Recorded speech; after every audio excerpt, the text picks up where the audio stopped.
Bonjour les amis, donc voilà, nous sommes le lundi 26 avril 2021 et je m'apprête à partir pour un trek de je ne sais pas combien de jours, je ne sais pas combien de kilomètres, j'imagine peut-être entre 60 ou 80 ou peut-être 90 kilomètres sur au moins je pense 3 jours. Voilà, ce trek ça va être un petit peu particulier puisque je vais faire tout seul, ça va vraiment être un trek énergétique, spirituel. En plus, la période s'y prête puisque là, dans une nuit, on va être en pleine lune. Donc ça va être une très bonne occasion, une très belle occasion de pouvoir se connecter assez facilement à la nature, à l'univers, aux élémentaux. Ça, c'est le but de ce trek. Voilà. Donc je vais décrire au fur et à mesure de ce trek les paysages. Je vais décrire ce que je fais. Je vais décrire aussi mon sac, puisque je n'ai pas pu le peser. Je pense que je suis sur un sac de entre 15 et 20 kilos pour pouvoir tenir éventuellement 3-4 jours, je ne sais pas encore. Voilà les amis, donc je vous dis à tout de suite. Voilà, donc il est à peine 18h30, enfin 6h35, je viens de partir et voilà, ça fait même pas 5 minutes, le renard, un renard dans le champ là juste à côté. Donc je viens à peine de partir pour mon trek là énergétique et spirituel. Donc voilà, il n'y a pas de hasard. Donc il va se passer des choses. C'est évident. Là, je sais pas, je tremble beaucoup. Je sais pas si vous pouvez voir. Voilà, donc là-bas, c'est un renard. Magnifique. Vraiment super. Donc là, c'est vraiment un trek. Enfin, j'espère, on va bien voir la synchronicité, ce qu'elle peut signifier. Mais j'imagine que ça va être un trek, en tout cas, sur le plan spirituel et énergétique, ça va être un trek de bon augure.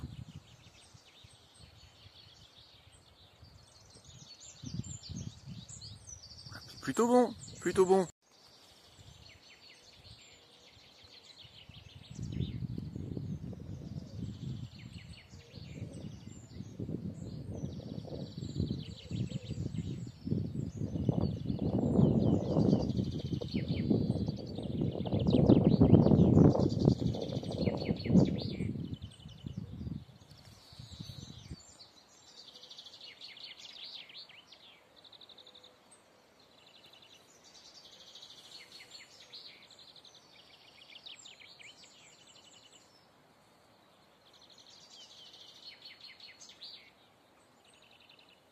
Donc là, vous vous en rendez pas forcément compte, mais il est à quoi? Il est à 50 mètres.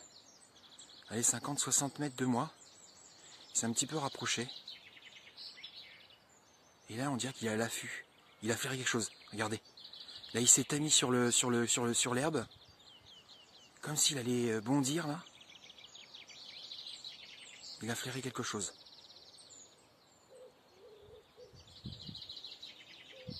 Oui, il a flairé quelque chose, c'est sûr. Et voilà, j'avais raison. Il l'a raté apparemment. Il l'a raté. Oh, c'est génial. Ah, quoique non. Peut-être pas.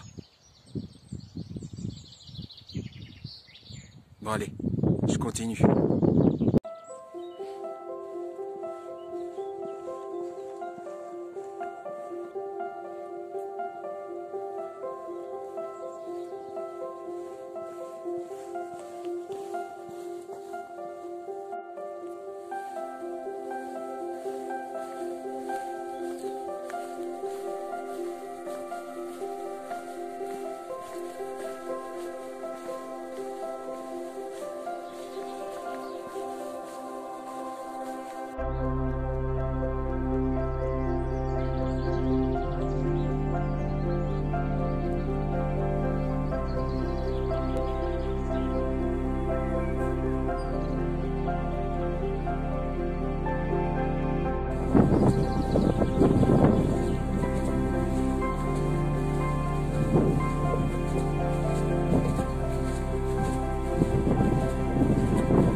Chapelle Saint-Quentin.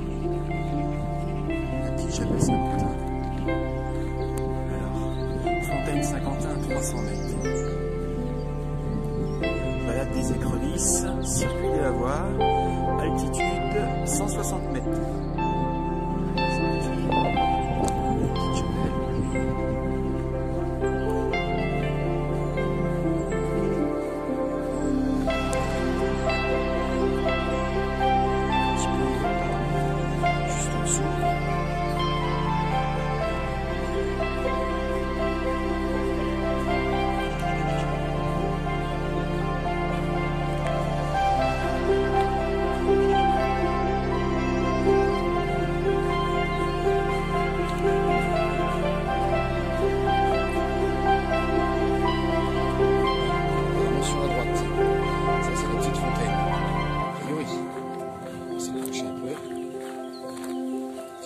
Saint-Quentin.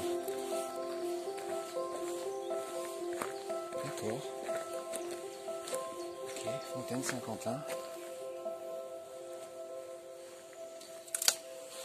Alors, Fontaine Saint-Quentin, vous source et fontaine, bénissez le Seigneur, à lui haute gloire, louange éternelle. Ok. Donc voilà la petite Fontaine Saint-Quentin.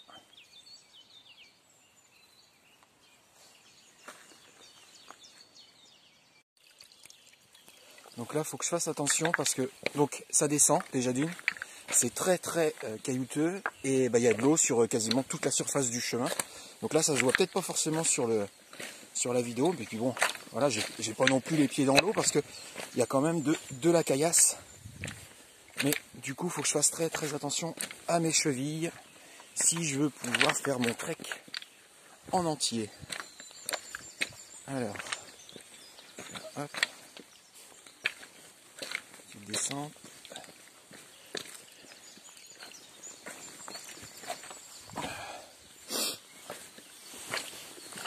Pour les chevilles, c'est pas le top, hein.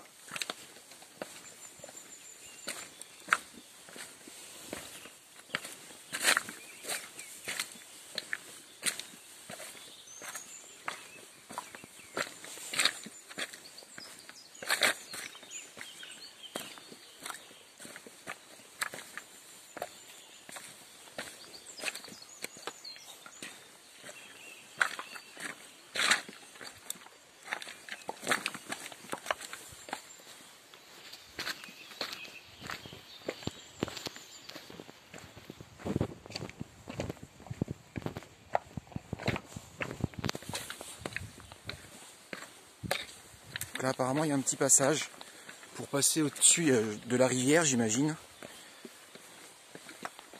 Oui, c'est ça.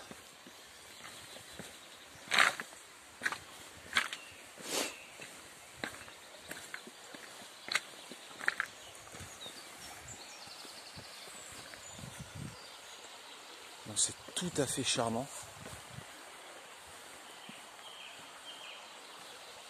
Et d'ailleurs, je suis en train de me demander si je ne vais pas faire ma guidance ici, parce qu'effectivement, on est lundi, et tous les lundis, je fais une guidance sur ma chaîne YouTube pour les gens justement qui sont abonnés à cette même chaîne. Et je me demande si je ne vais pas la faire dans le secteur, avec le bruit de la rivière. Ça peut être vraiment sympa. Donc voilà, c'est bien ici que je vais faire ma guidance. J'aime bien l'endroit, ça fait très sauvage. Juste au bord de la rivière, donc on entend bien le courant. Donc ça peut être vraiment bien. J'espère par contre vous entendrez ma voix pour le coup.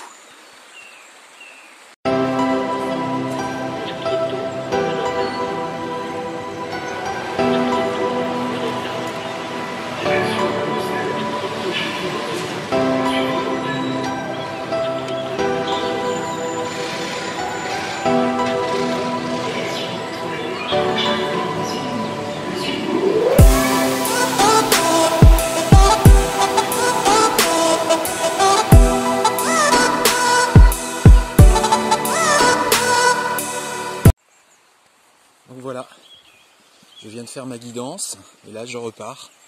Je reprends mon trek. Donc je me suis arrêté à peu près, je vais dire un quart d'heure, 20 minutes, le temps de me poser, d'enlever ma polaire. Parce que là c'est bon, là je marche donc je me réchauffe. Mais ce matin il faisait pas très chaud, hein, j'avais 3 à peu près quand je suis parti à 6h30. Là il est c'est 7h30 je crois. Non, Non, il est 8h25. 8h25 et bon, ça s'est déjà réchauffé. Puis bon, le fait de marcher, effectivement, on monte en température. Voilà, donc là je suis reparti.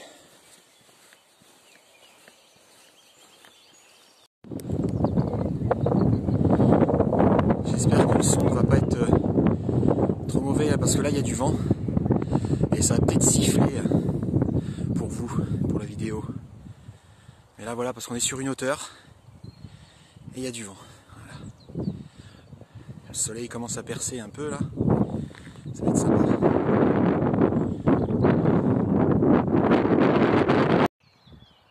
Donc là je profite d'être sur une crête, donc sur une hauteur pour deux choses. Donc là je viens de mettre ma guidance sur YouTube, parce que j'ai un bon réseau, puisque effectivement je suis en hauteur.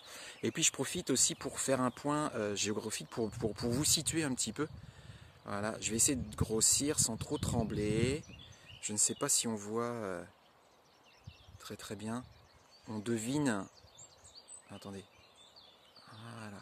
Vous voyez peut-être pas très bien, mais voilà, ici il y a une éolienne.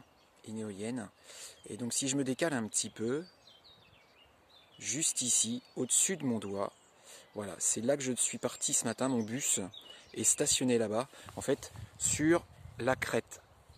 Voilà, juste là, mon bus est stationné sur la crête qui est juste en face de moi.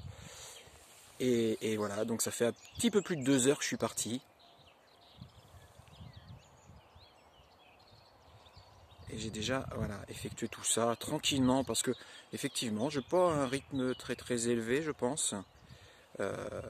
Parce que effectivement je me suis arrêté pour ma guidance un bon quart d'heure. Et puis là j'ai profité de ce panorama et du réseau pour publier sur YouTube ma guidance de tout à l'heure. Parce qu'effectivement ça a mis que 10 minutes au lieu de 3 heures estimées au niveau de la rivière, là où j'ai fait ma guidance. Voilà.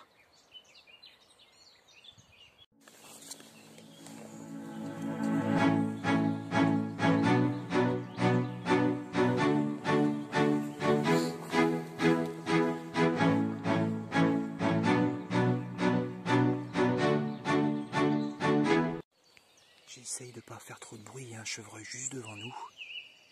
Regardez. C'est un chevreuil, il me regarde, mais je ne suis pas sûr qu'il m'ait vu. Regardez. C'est superbe, c'est sublime. Deuxième animal en même pas 3 heures de randonnée, de trek. Il n'y a pas de hasard. J'ai des choses à apprendre. J'ai des choses à découvrir grâce à ce trek spirituel et énergétique. Et là, un autre animal qui me le fait comprendre. Là, il me regarde. Regardez. Et voilà. Oh, instant magique. Instant magique. Et il est là, il monte tout doucement.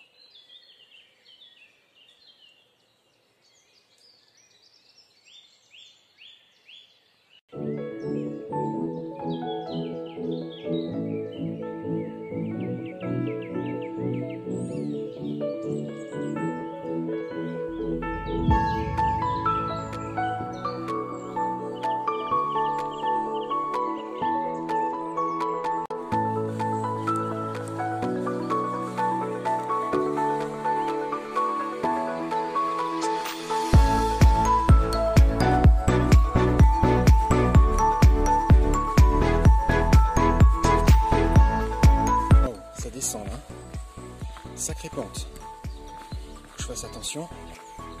Les petits graviers en plus, ça risque de glisser. Je sais pas si vous vous rendez bien compte du dénivelé descendant là qu'il y a.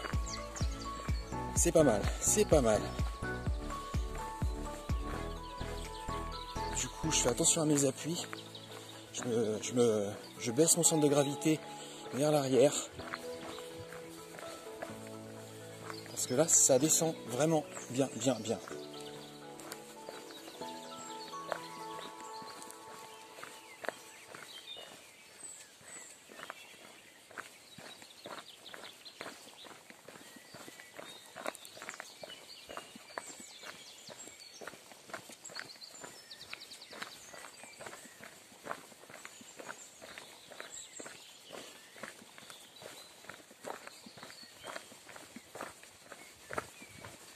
On est quasiment dans le bas, en tout cas de cette pente.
Donc là, je crois que je vais me poser un petit peu. Attendez, je regarde l'heure. Il est un peu plus de 11 h.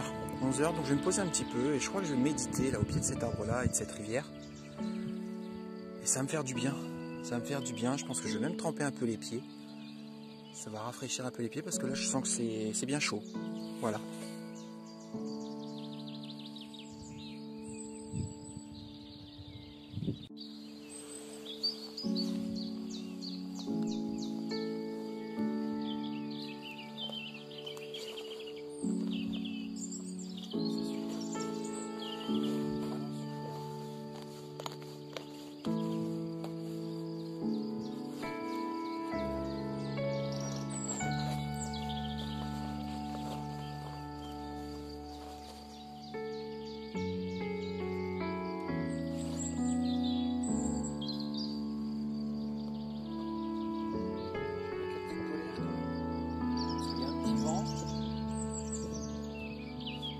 Très chaud.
est pas chaude.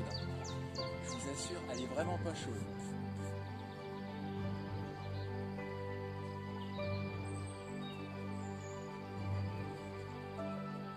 Mais ça fait du bien, ça refroidit bien les pieds.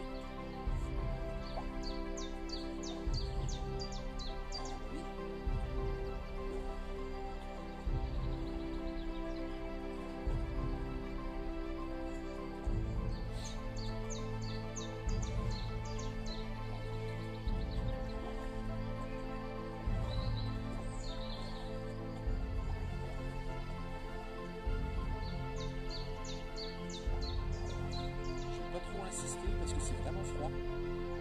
En même temps, je pense que cette nuit au bord de la rivière, il ne devait pas faire chaud parce que déjà dans le bus, il faisait à peine 3. Donc là, peut-être que oui, peut-être 2, 1 degré, je sais pas.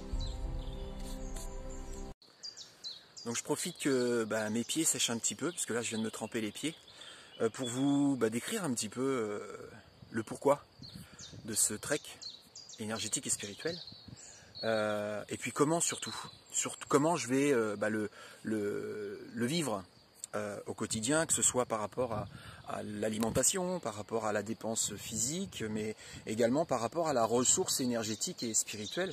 Donc la ressource spirituelle, ça a commencé dès ce matin, dès la première synchronicité avec ce fameux renard, et puis ça a continué, puis ça continue encore. Et puis là, voilà, le trek, je ne sais pas encore sur combien de jours je vais le faire, comme je disais dans l'introduction en fait de cette vidéo. Je ne sais pas combien de kilomètres je vais effectuer, et je ne sais pas déjà combien j'ai effectué, je pense une petite dizaine, je pense déjà, ce matin. Et je vais vous décrire un petit peu mon sac, et ce que j'ai pris, ce que je vais faire, ce que je ne vais pas faire. Donc déjà, en alimentation, j'ai pris petit-déj, et j'ai pris pour le dîner. Je n'ai pris aucune alimentation, je n'ai pris aucune nourriture pour le déjeuner, pour le repas du midi. C'est volontaire de ma part. Je veux faire un peu de jeûne intermittent. Donc c'est vraiment léger puisqu'il n'y aura que le midi où je ne mangerai pas. Le soir ce sera léger de toute manière puisque je ne peux pas porter 10 kilos dans mon sac juste de nourriture. Mais voilà, en sachant quand même que j'ai l'habitude. Ça fait déjà plusieurs années que je jeûne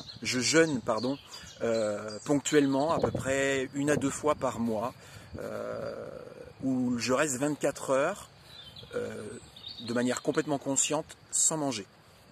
Donc c'est volontaire de ma part, pour plein de raisons. Déjà pour la purge du corps, mais également purge spirituelle, puisque effectivement j'ai constaté, et il n'y a pas moi qui peut le dire, c'est que le jeûne accentue l'apaisement, mais accentue aussi l'élévation entre guillemets spirituelle, la vibration spirituelle de nos différents corps, notamment subtils. Et c'est vrai que j'ai remarqué lorsque j'étais en jeûne et que je médite, puisque je médite tous les jours, que je jeûne ou que je ne jeûne pas, eh bien les méditations étaient bien plus intenses, bien plus profondes, et en termes d'intensité et de vibration, c'était impressionnant. Donc voilà un petit peu le pourquoi du comment. Et puis c'est aussi pour avoir aussi un sac un petit peu plus léger, puisque ça fait un repas en moins à transporter. Voilà.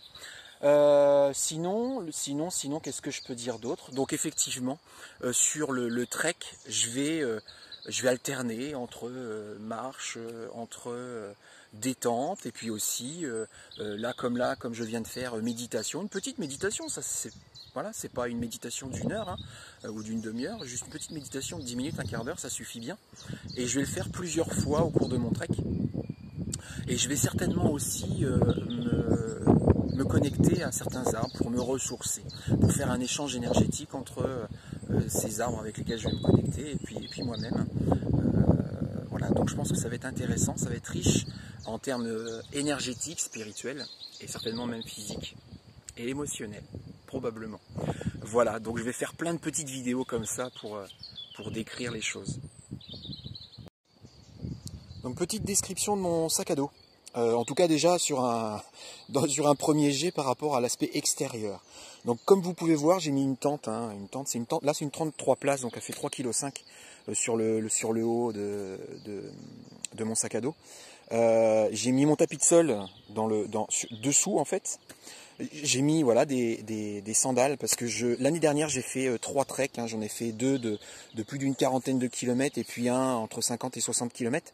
Et effectivement, moi je suis quelqu'un qui transpire beaucoup des pieds. En plus l'année dernière en plein été, il faisait très très chaud et donc rapidement, hein, dès quasiment la première journée à cause de la transpiration et les frottements dans mes chaussures de trek, de marche, et bien effectivement j'ai développé des ampoules et forcément c'est pas agréable. Donc là je me suis acheté une petite paire de sandales, hein, basiques, standard à Decathlon. Je vais voir ce que ça donne.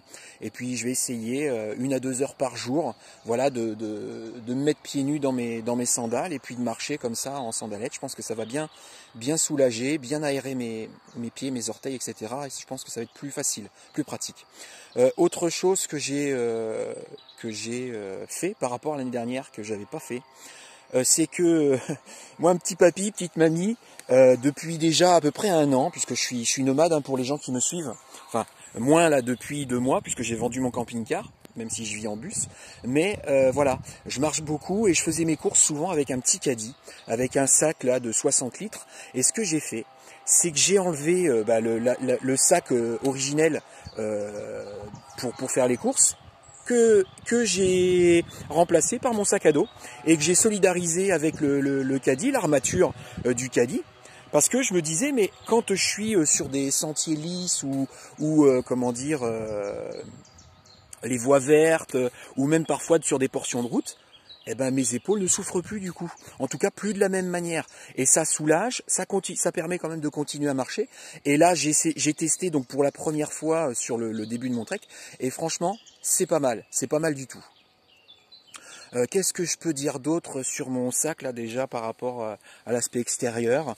Ben voilà, non, je pense que c'est tout. Après, je vais décrire aussi, je vais décortiquer ce que je mets dans mon sac pour mon trek là de, je sais pas, de 3 jours, peut-être 4 jours, je sais pas. Mais en tout cas, voilà, je vais décrire progressivement, par étapes, ce que j'ai dans mon sac.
Voilà, donc là je suis arrivé à mon premier point de bivouac. Donc je pense que je vais passer ma première nuit ici. Donc là l'endroit est à peu près plat, je suis protégé du vent. Je suis vraiment à l'abri des regards. Parce que vous voyez, je suis vraiment dans un bois ou dans une forêt, je sais pas trop. Et voilà, je vais positionner ma tente ici. Donc je vais monter ma tente.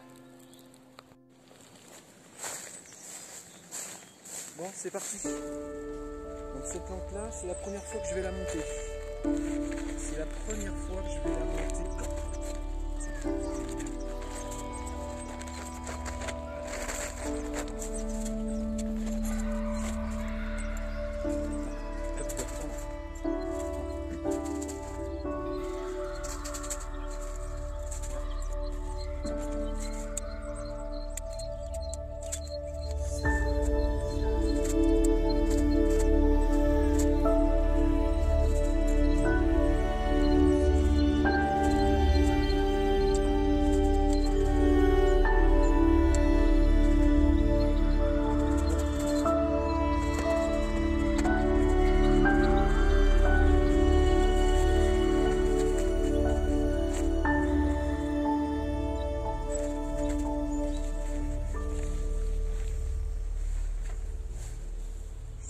Pas trompé.